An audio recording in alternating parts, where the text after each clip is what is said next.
Welcome. This is a special Boiling Frogs Post and Newsbud Roundtable conversation. I'm Peter B. Collins in San Francisco. Joining us this evening, or whatever time you're listening, but it is evening for me in San Francisco, Sibel Edmonds from Bend, Oregon, James Corbett from Western Japan, and Broc West from somewhere down under in Australia. Nice to have all of you with us.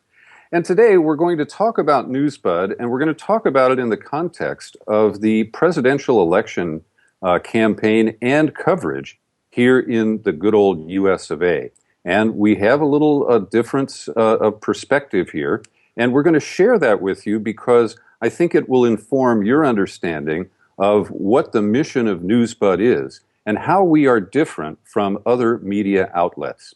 And Sibel, earlier today you shared with the group a stunning poll that was released and reported on by RT that shows that 91% of American voters under the age of 30 are not satisfied with a choice between Trump and Clinton in the November general election, and they explicitly want to see what is described as an independent running in this race. That number drops to 55%, but still a clear majority when you look at voters of all age groups. And recently, I just completed a couple of podcasts with an activist named Kevin Zeese. And Zeese has written a piece where he describes a path forward for Senator Bernie Sanders, who's currently running and losing in the Democratic primary. And he's losing because of the machinery that is controlled by the Clintons and their allies, and the various impediments that are built in to the two-party system in this country. Now, for Newsbud, my plans with the weekly video podcast that we'll be producing starting in June is not to cover the he said, she said of the campaign, or who raised the most money, or who got hit with a nasty tweet most recently from Donald Trump. But I see the potential here that if Bernie Sanders moves from the Democratic Party to the Green Party, that he will have access to the ballot in as many as 40 or 42 states with enough traction to possibly get to the 270 votes needed to win the presidency through our arcane electoral college. And while this is a bit of a crapshoot and it's really hard to predict how it might turn out, I consider it less risky than supporting either Clinton or Trump, and I think our viewers probably understand those reasons pretty well. So for me, this is a historic opportunity to break up the dominance, the duopoly, that Republicans and Democrats have enjoyed for decades, and the prospect is that that could lead to a real reorganization of the, the system and the electorate here in the United States.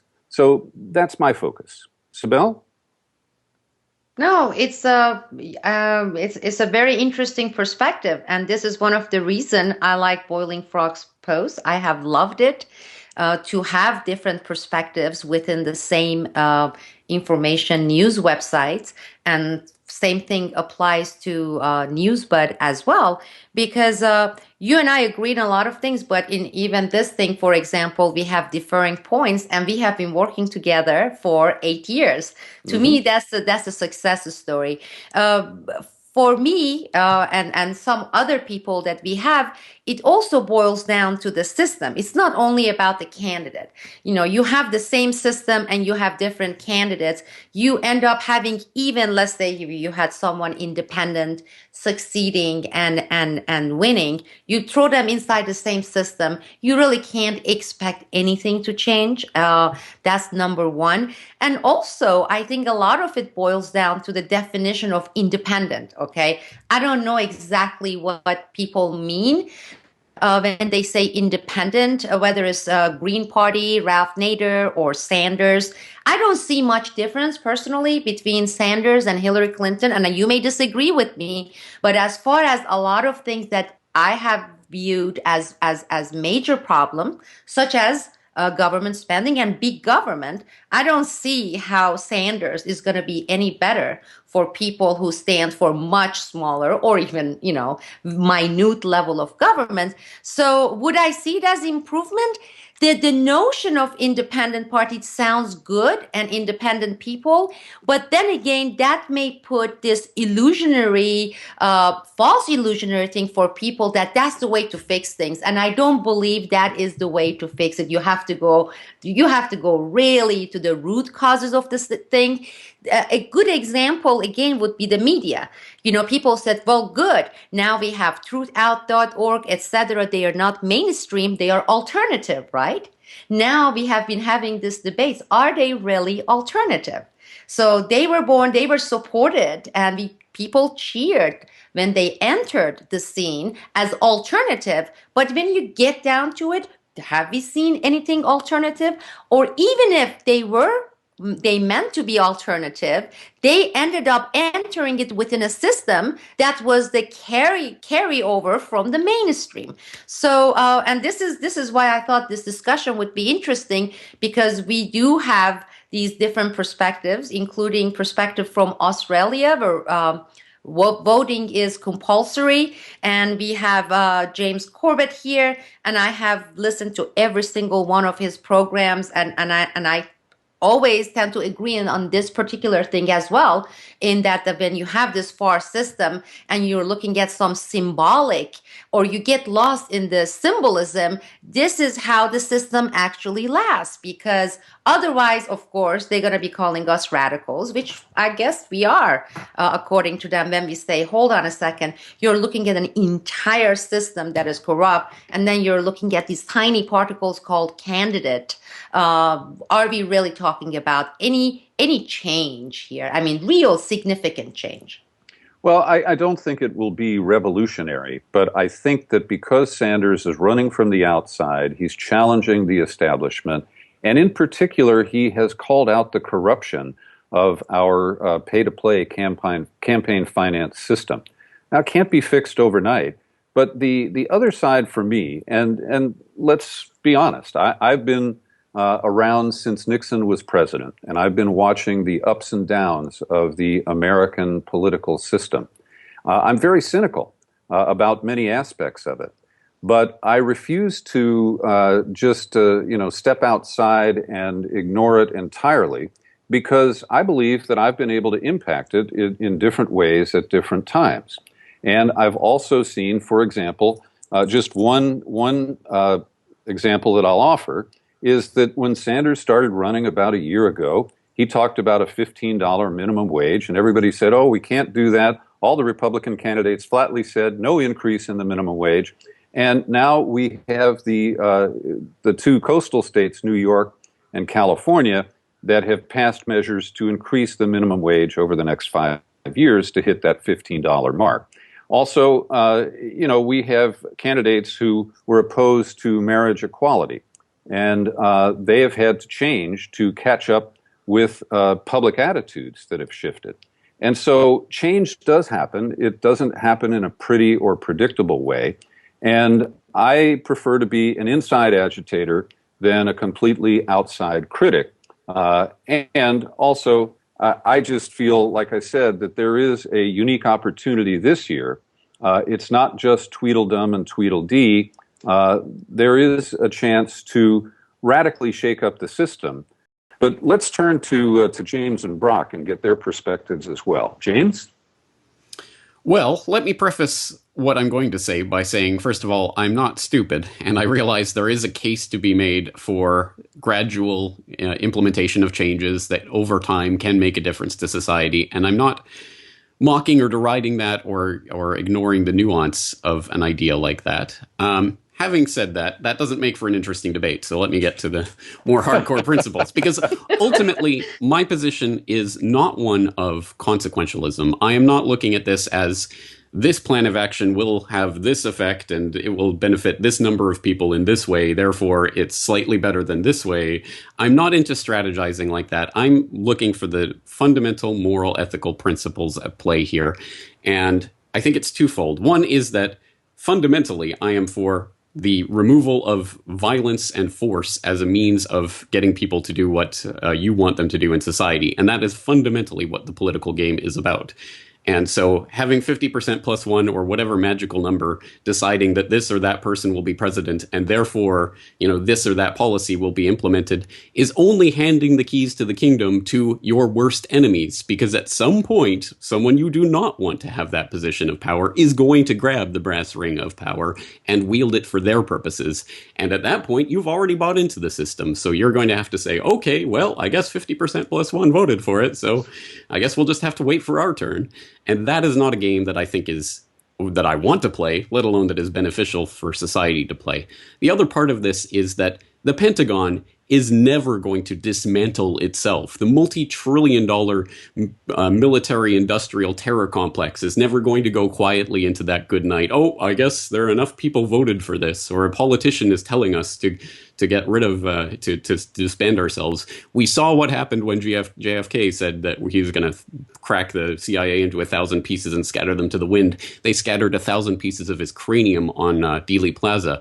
So I just don't see the political process either as the moral and ethical way of trying to solve these problems, or even an effective one if you want to look at the consequentialist argument. Mm-hmm. All right, Broc? Well, I'm in the kind of envious or unenvious position of kind of agreeing with all three of you at the same time while having my own opinion here in Australia. I'm completely cynical, but also do understand that it does need to be some kind of incremental step away or dismantling of the system. And of course, the next question that follows on from that is, well, do you do that from the inside out, or do you do that from the outside in? I really long since lost hope of any kind of political or candidate coming in to be able to save a system that is so openly and so blatantly corrupt to its very core. I think that at the federal and the state level is especially apparent. I think at the local level is where it's more achievable and more. There's the very least more accountability for the person or politicians or group of people who call themselves the government. There's more accountability, at least if they're living in the same area or region. I think when you go up to the next layer of the onion, and then the next layer of the onion with state and federal politics like we have here in Australia, and like you guys do there in the States and everywhere else, basically, it just becomes so muddied up with bureaucracy and red tape that of course it's ineffective. So, and then of course, as James pointed out, there's the whole moral and ethical argument, whereas I choose not to support, no matter what good or perceived good that the federal that the state may have in the minds of the public, the inherent evil and the inherent damage and misery that comes from supporting the state is just something that I long since abandoned. So, but of course, if I choose to not be a part of that here in Australia, what happens? I get a fine, or I get a court date. I get, money taken off me, and if I choose not to do that, some guys in suits will come to my door and eventually, take me to court. So, it's an interesting. Well, I personally don't believe in mandatory voting. I think that it should be up to people to decide if they are going to participate or not. And forcing you to participate, in my view, produces potentially a jaundiced outcome. James, to your points, I deeply respect what you said. And I can understand objecting to the militarism and the imperialism that define America's exceptionalist identity at this time. And I routinely apologize to non-Americans, and so I'll start with you and Broc, because even when I have talked to some of the men who've been released from Guantanamo, they make a big distinction between hating the American people and hating American leaders who were directly responsible for their being held illegally and in an immoral manner. And so, I feel a need to try to separate some of these things, if only to avoid going stark raving mad. Because honestly, when I focus on the military-industrial complex and the damage that it continues to do, both domestically, because we've got bridges falling down and roads that are falling apart, and instead, we built a big highway in Afghanistan that is no longer controlled by our puppet government. And so, there are these systemic and very serious problems. And at a certain point, I think as humans, we have to look at, well, what can we impact? Where can we make a difference? How can we shape the way people think or influence the ideas that might provoke them toward change? And the other piece for me is that I do fear an open revolution in the United States because I think it would make things worse. I think that the gun lobby would dominate any rewrite of our Constitution, and I think that the oligarchs will continue to have outsized influence. So it is a series of Hobson's choices.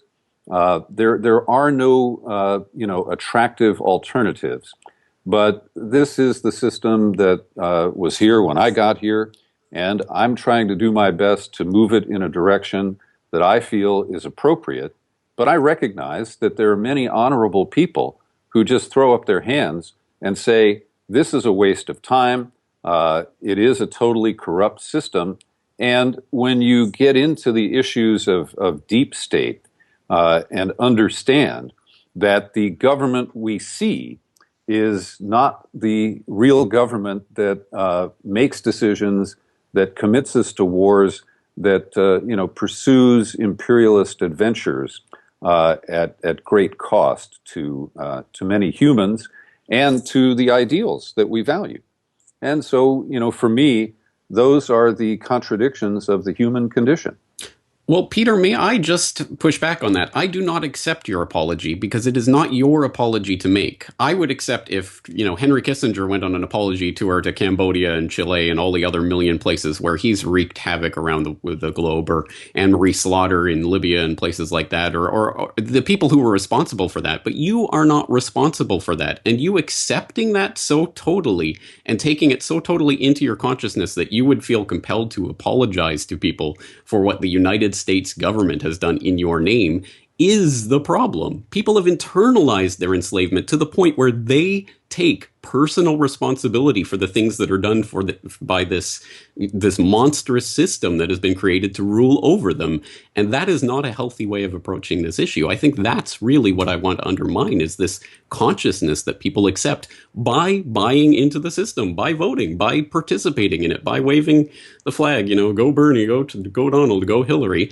They buy into the system. And I want to snap people out of that. You are not responsible for the bloodshed that is done in your name if you do not participate in it.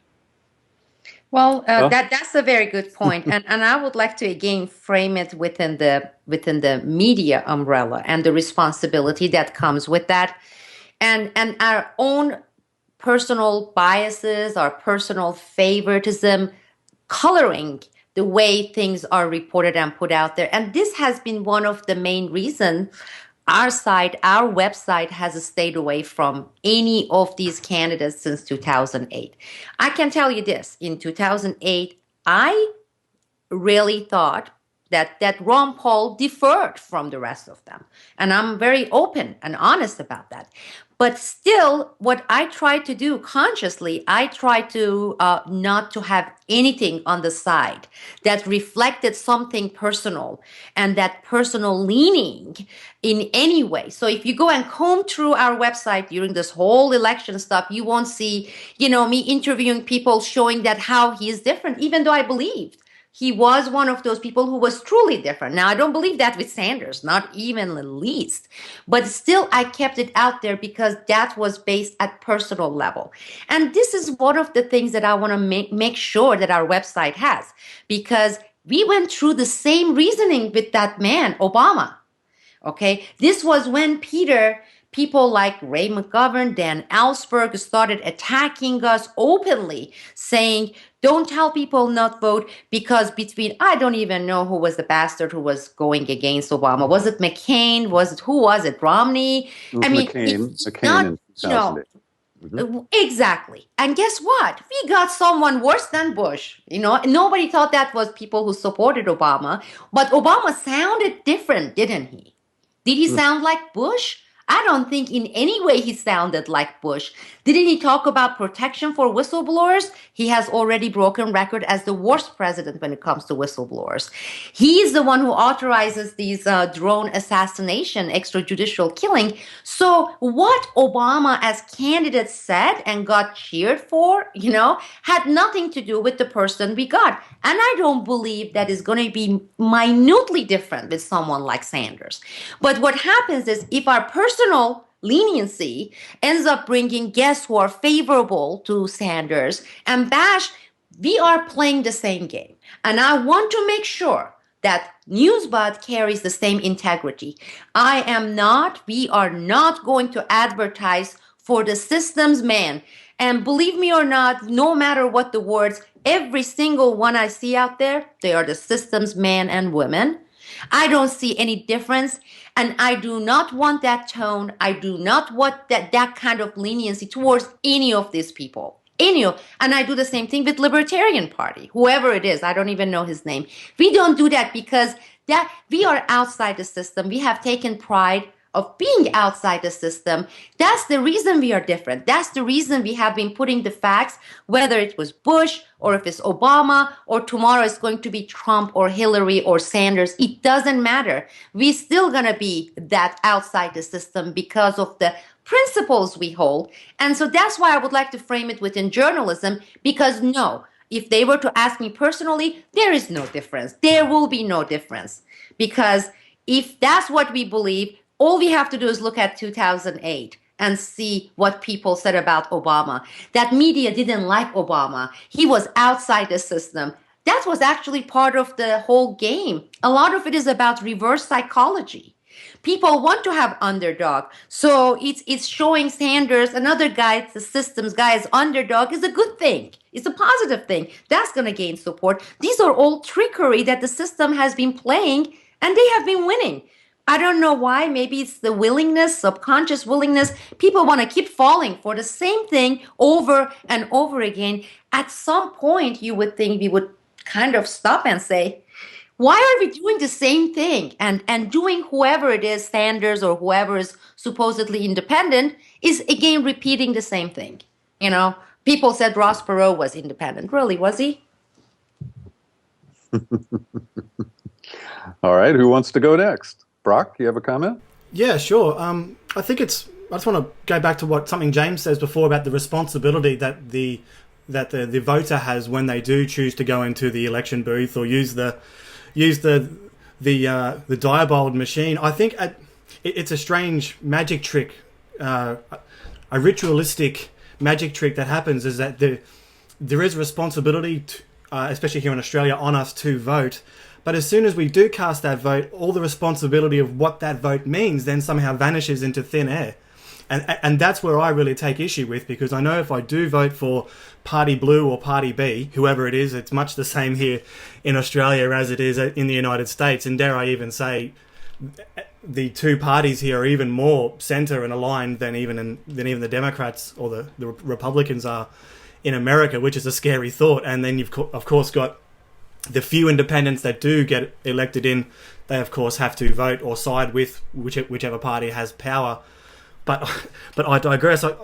I think it does this weird kind of mental trick where, okay, I put my vote in, and I guess whatever happens in the next 3 years will happen. And if I don't like what they're doing, then I can just vote in the next guy. And it's this constant cycle. And it's when, Australia's position with the American military-industrial complex is pretty well known. We're in lockstep with pretty much whatever foreign policy the United States puts on the table. So right there for me, regardless of whatever happens, I'm not going to support that, and that's on the local, state, or the federal level. So, but I do understand where Peter's coming from as well, because there is, when you do choose to take a part in the system, especially even on whatever level, and then it goes and does all these horrible, unethical, murderous, corrupt, criminal things. It just, what do you where do you? I mean, do you choose not to take part of it and it still happens, or try to do it from within the inside? So I don't know. Right. Yeah. Yes. Yeah. That's the missing element of this conversation. Is so what is the alternative? What is the alternative proposal? Because it's not just about not voting. It's about, well, what do you do with that energy and time and resources that you have that are not diverted into the political sphere? What can you actually do with it?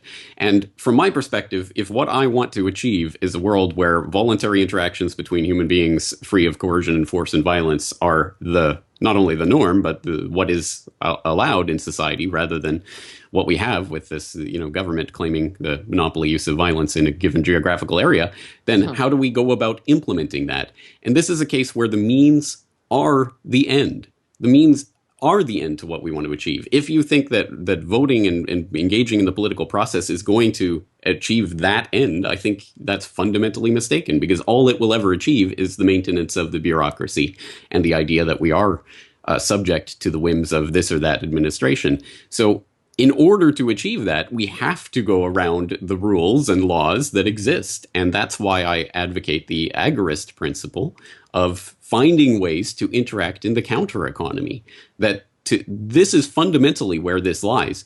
The more that we can take ourselves out of the taxed and controlled system that funds and feeds the beast, including the military-industrial complex and everything it does, and the more we can use our resources to help each other in our communities, that is the win. That is the positive. And I think through the practical implementation of agorist principles, by avoiding taxation to the extent possible without getting yourself thrown in prison, and using that money in your own local community to help other people around you, that is ultimately where this has to go. And I think that's where my interest lies in terms of my reporting, is not so much in strategizing the political, how do we go about implementing this or that agenda through the government system, but how do we go about doing these things for ourselves and among each other? And I think that's maybe the missing element to this, because it's not just throw up your hands and, say F you to the government. It's about, well, what do you do with that time?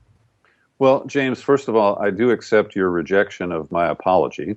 And I also applaud the concepts you just described. And I don't know that they are necessarily in total conflict. I think that we can work in our own lives to advance those principles of, individual freedom and a lack of coercion from a government or a society.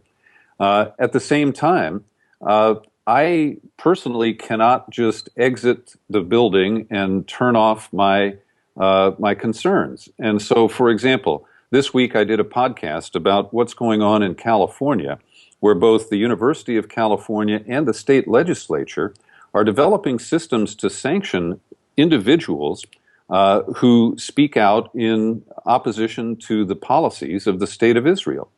And I consider this to be an immediate and pernicious threat. And I have an opportunity to explain this to listeners and get them to participate in the system, which, as Broc pointed out, does work the closer you get to the local level. And here, I see an atrocious set of laws and ideas that are in direct conflict with the First Amendment here, which, again, is in many ways idealistic, and it is arbitrarily enforced or honored. But this is the system that we have and that I have grown up in.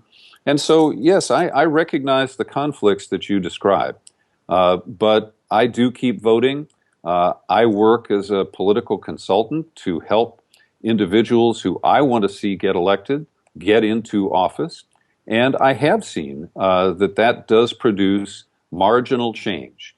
It does not, rewrite things in the big picture sense.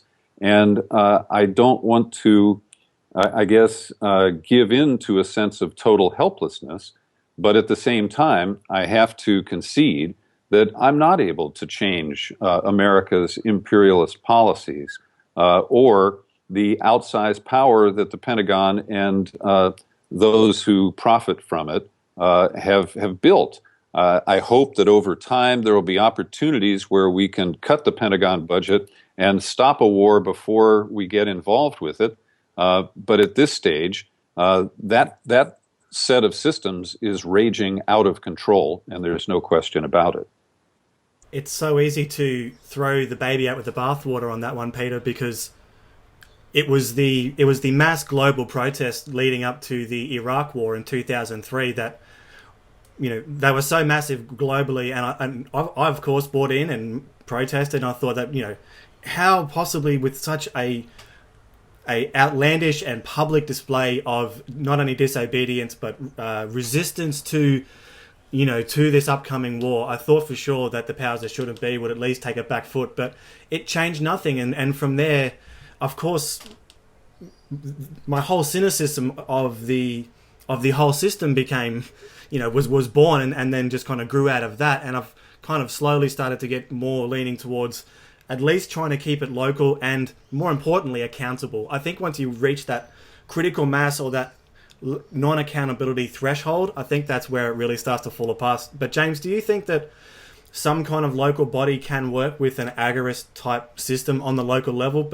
And of course the question is how big is a local community? Is it, I mean, you take a city like Tokyo, for example, they would surely need... the 20 million people in my local area. That's a good question. Yes, I concede what Peter said, that agorist principles and some sort of participation in political process are not self-evidently contradictory.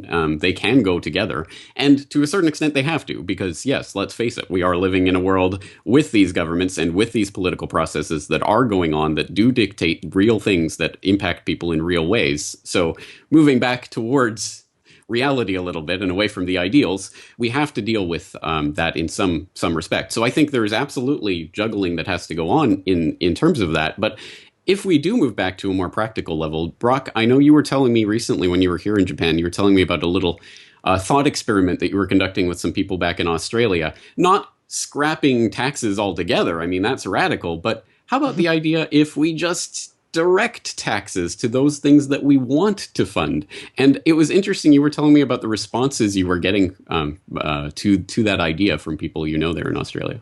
Yeah, quite a strong resistance. I probably chose to start with, I probably chose the wrong people to bring this up over. It was my father and father-in-law at the time, and my father is an old school truck driver, and my father-in-law was an ex-police officer, and we'd already had a couple of beers. So, but even the notion of me as a sovereign individual who does get taxes taken, sucked out of my bank account or out of my pocket every week or fortnight or whatever.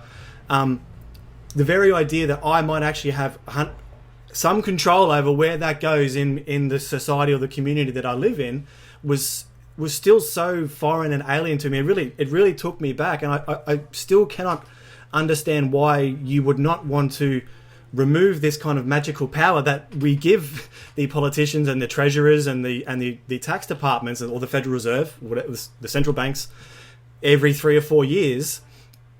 At the very least, I'm not talking about, completely scrapping taxation here or anything like that, but as a incremental step, why not set up some kind of system? I'm sure we can do it via the web or some other kind of voting votes. I mean, this is something I would vote for, is more control of where my... Put it on the ballot. Yeah, exactly. Put it on the ballot and actually gather. And see, these are the things when learned helplessness, I don't know if Peter or James brought it up, but a lot of learned helplessness starts with us. We keep convincing ourselves, persuasion, power of persuasion internally that, well, we can't change that and we can't do that and we can't go. But that is already putting us in that box. And one of the reasons we want to have this media outlet is to break out of that narrow box, because a lot of those things that we view as impossible, they are possible. And I'm not talking about bloody revolution. I'm talking about steadily working towards it, okay? Maybe it will take 1 or 2 generations, but with consciously believing that, yes, we can.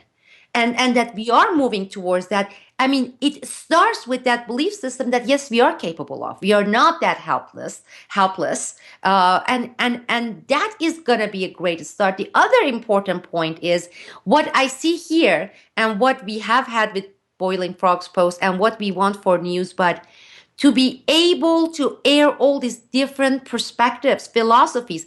I want it side by side because 99.9% of the people have never heard of agorism. I got exposed to it through a Corbett report. So then I started looking into it. So, and a lot of those systems, alternative medias, they don't even talk about that because they want that narrow box.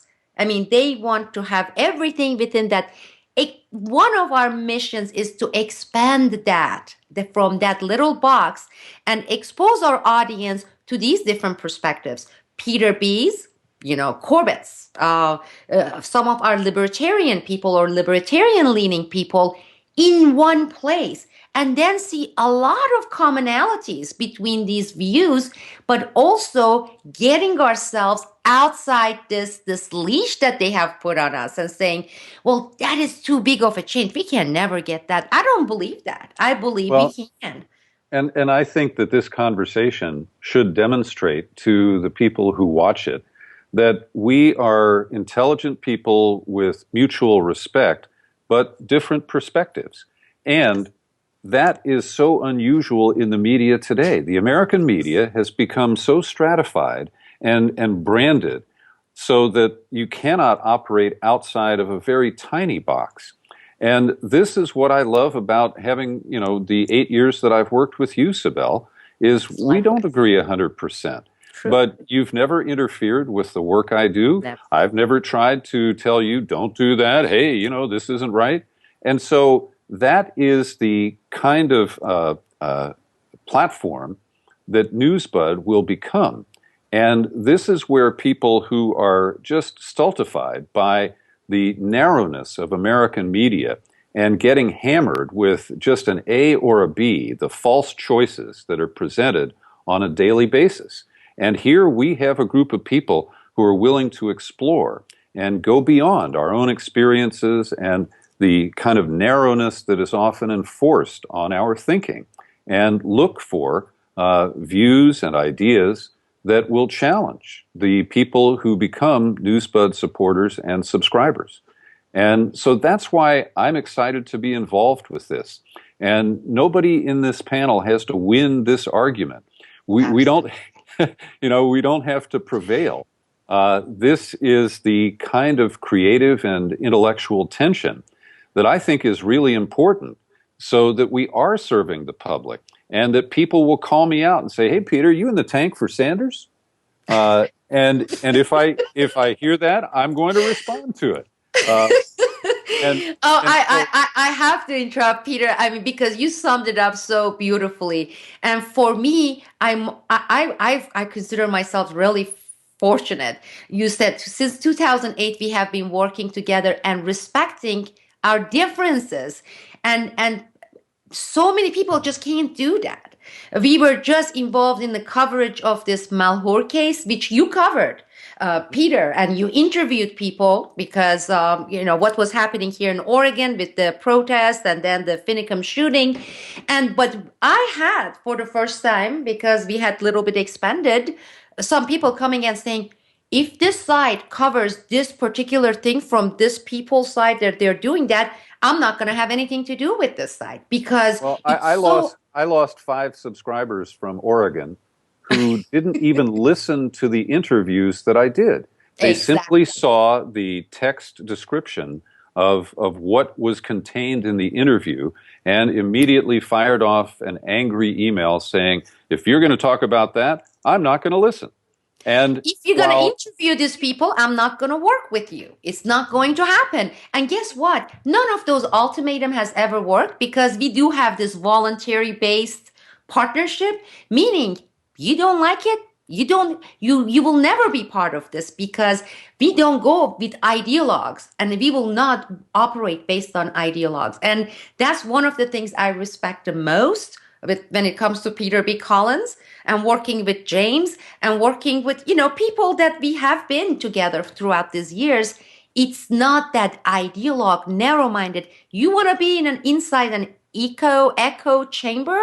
There are millions of outlets for you there. This is not going to be an echo Sibel, chamber. let me interrupt your interruption. I want to add another layer to this, because what you guys are saying is so important, that there aren't a lot of people doing this, and there are reasons why there aren't a lot of people doing this in the media. It's because we could be so much more popular if we were like, I hate you, oh, you stupid pinko commie, oh, all that kind of nonsense rhetoric. It's exciting. It gets people clicking and watching. We don't engage in that because we're regular human beings who interact like regular human beings, who have respect for each other and each other's positions, and recognize that there are strong points and weak points to every argument, and nuance and detail. And thankfully, we have cultivated, and we are cultivating, a growing listenership and viewership who actually wants that type of coverage. But the other aspect of this is that, to the extent that the media creates our perception of reality, when all people see is this type of argumentative, this versus this, who's going to win in the knockout fight type of media being presented all the time, that's the way people start to become in their day-to-day life. And that is exactly what is playing out with this election cycle as it becomes more and more polarized. We're heading towards civil war. And I don't know how literally or figuratively I mean that, but there are huge tectonic forces that are taking place right now. I agree. And we desperately need more models of how to interact without devolving into that type of infighting and I hate you and oh, get lost. I can't talk to someone with a different position. The more people see that modeled, people interacting respectfully and reasonably, the more they'll actually be able to do that in their own lives. And that's got to be at least part of the reason why we're doing this. And let me interrupt the interrupter of the interruption to note that Newsbud is the solution. We are working very hard to build this new media outlet. We're more than halfway to our first funding goal target of $150,000. And we need you to spread the word. Go to newsbud.com. There will be a zippy link here to make it real easy for you to go there. A business plan is outlined there. There's a video that explains our mission. And from there, you hyperlink over to Kickstarter and be as generous as you can. We appreciate $5 and $10 pledges because we know that not everybody has the means to make a big contribution. But the more people who support us, the greater the validation and the more likely other people are to join in this effort. So I want to encourage you to share this video with friends and even people you don't like, and let them know that there is something new and different emerging in the media, and that we are committed professionals who want to bring you the information that we really believe is vital, not the distraction and the shouting and the name calling and, the latest nasty tweet. But we want to focus on the real issues that affect our futures. And frankly, we care a lot about foreign policy and about international coverage that is so weak in the corporate media in this country. And we want to build the contacts, the networks, the resources to bring you independent voices who will offer you the perspectives that you can't find in the American media, whether it's public radio and television, the so-called alternative media, or the obviously flawed corporate media in this country. So I want to thank Broc West, James Corbett, Sibel Edmonds. In San Francisco, I'm Peter B. Collins. I'll see you on Newsbud.